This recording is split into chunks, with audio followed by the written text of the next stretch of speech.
The peak of hurricane season right around the corner. August and September are typically the busiest months for these destructive storms. Local engineers are using explosive research to test the strength of home construction materials with the goal of saving lives. KOTV4's Jill Kermoto here to explain. Jill? Well, Laura, we're not joking when we say explosive. Starting in 2012, all new homes in the state are required to have so-called safe rooms built into the house to protect against hurricanes. Wall construction is now being tested to help contractors design the safe rooms. And how are they being tested? By simulating a hurricane. 3, 2, 1. This machine is called a wind-borne debris cannon, and today it's simulating what would happen to a wall hit by a tree or lumber carried by 40-mile-per-hour winds.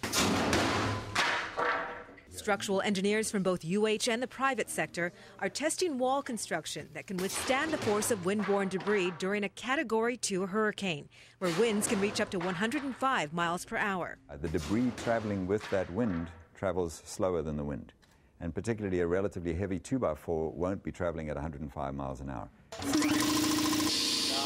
1. Unfortunately, most homes in Hawaii are built with 3/4-inch thick wood. And it's clear most homes would not be able to handle projectile debris. But wood just 1.5 inches thicker makes a difference. Now double 3/4 ply. 3, 2, 1.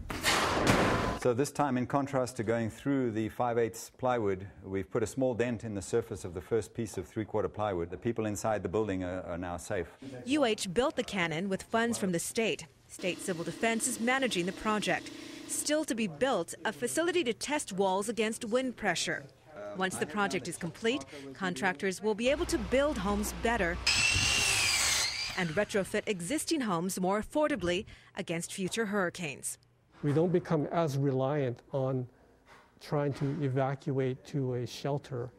There aren't enough shelters for everyone, and so it's better, especially when you're on an island and you can't leave to go somewhere else. Now, the results of this phase of testing are expected to be completed by the end of this year.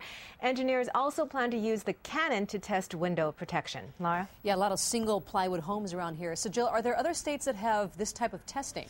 Well, this cannon is actually modeled after one built at Texas Tech, but since the wind condition requirements are much higher on the mainland, where the intensity and the risk of hurricanes is higher, the cannon built here is custom made for Hawaii's criteria. Laura, back to you. Important work. All right, thanks, Jill.